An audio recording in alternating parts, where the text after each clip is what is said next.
Bonjour les aventurières et les aventuriers. Il y a du nouveau à Pont-Saint-Esprit. Cela faisait 50 ans qu'un train voyageur ne s'était pas arrêté en gare. Depuis le 29 août dernier, la Porte d'Or de la Provence n'est plus qu'à une demi-heure d'Avignon et un peu plus d'une heure de Nîmes. Dans une semaine, il y a les Journées européennes du patrimoine. C'est l'occasion pour vous de venir visiter les trésors de la ville.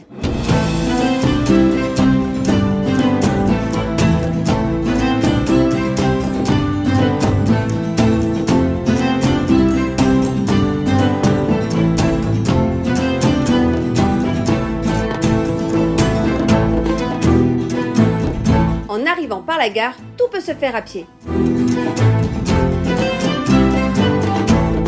L'église Saint-Saturnin, le musée d'art sacré et ne ratez surtout pas le pont construit il y a 7 siècles, de près d'1 kilomètre de long.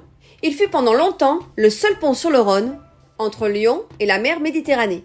À la fin du XIVe siècle, Adrienne, une justicière de ma famille, a quitté la région de Pont-Saint-Esprit et a disparu avec le butin que Pionce-Bordon avait accumulé dans son château d'Éguèze. Il était à l'époque visiteur général des gabelles de Pont-Saint-Esprit. Cet impôt du Moyen-Âge considéré comme injuste par une partie de la population. C'était pendant la révolte des Tuchins.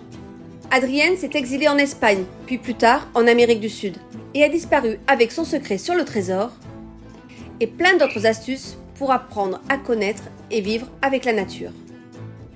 C'est moi, Ojos de Oro. Ici, en Amérique du Sud, je vis une vraie vie d'aventurière. En utilisant toutes ces techniques, quand je pars en expédition en kayak au milieu des baleines, que je plonge avec les lions de mer en Patagonie,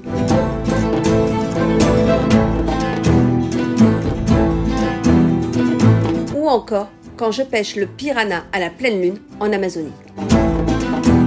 Bientôt, j'aurai une grande nouvelle à vous annoncer. J'ai rédigé un grimoire qui recense toute l'ingéniosité d'Adrienne. Son nom, Les secrets de Ojos de Oro.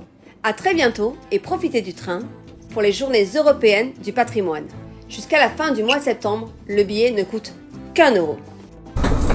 Mesdames, Messieurs, notre train arrive en gare de Pont-Saint-Esprit. Terminus du